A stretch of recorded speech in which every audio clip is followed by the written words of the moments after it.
Today po gagawa ako ng ube frosting. Ang mga sangkap po ng aking ube frosting ay 3 cups powdered sugar, 1 can evap milk, yung malaki po yun, 370 ml po na evap milk, yung ating ube food coloring, tapos 2 cup butter. Magsisimula na po tayong gumawa ng ube frosting. Po tayo ng ating mixer. Then yung una natin ilalagay sa mixer ay ang ating 2 cups butter. Ayan po yung ating butter. Ibibit po natin ito ng 5 minutes. After po ng 5 minutes, yung ating powdered sugar, unti-unti natin ilalagay sa ating butter.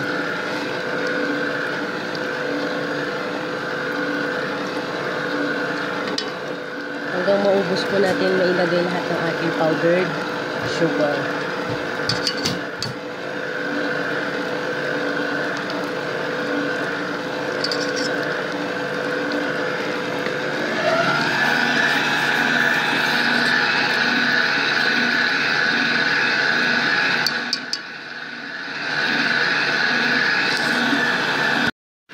Then, ayan, naubos na po natin ilagay yung ating powdered sugar.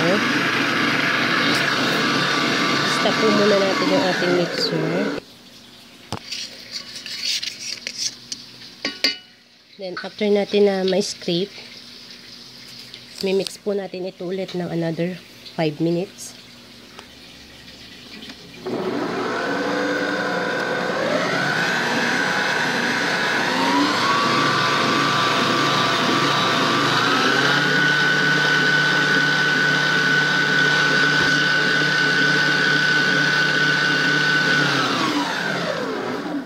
Then, after ng 5 minutes, isusunod natin ilalagay ang ating evap milk.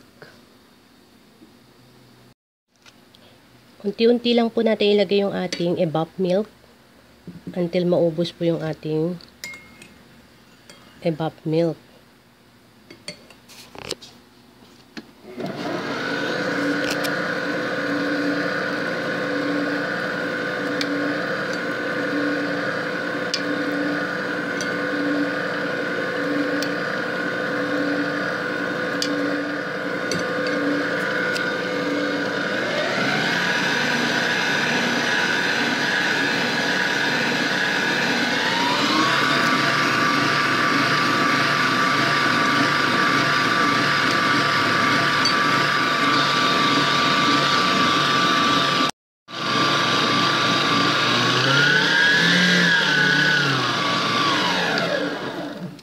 Then, after po ng 5 minutes, fluffy na po siya. Add na po natin ang ating food coloring na ube food coloring.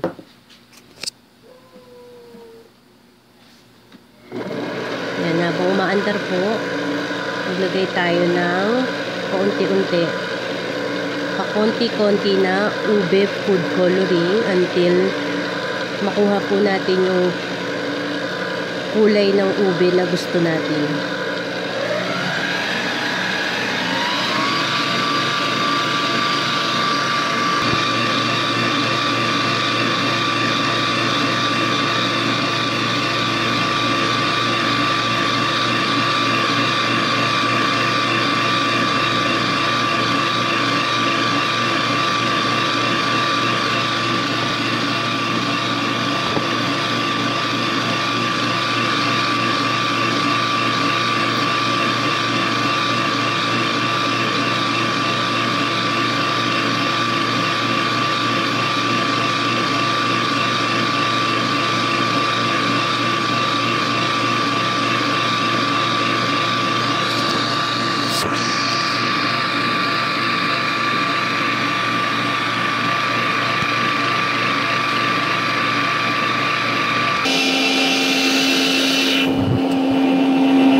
Para po tayo makasiguro na pantay po yung kulay na ilalagay natin ng ube, scrape po natin yung panabi uli.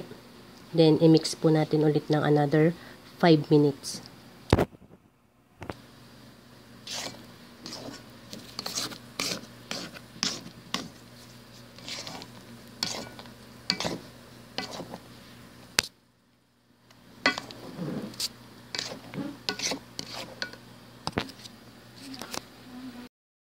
Yan na yan po. After natin na ma-scrape yung tabi, another 5 minutes po or until mag-fluffy po yung ating ube frosting.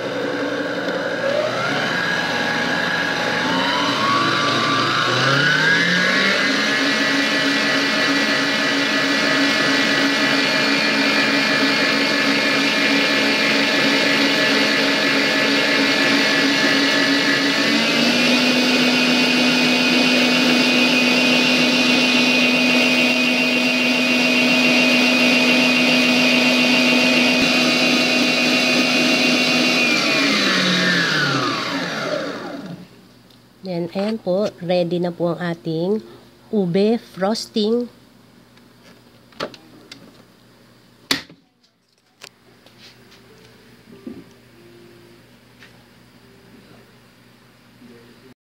Ready na po yung ating ube frosting para mag-icing ng ating chiffon cake. Sana po ay nagustuhan nyo. Salamat po sa inyong panonood.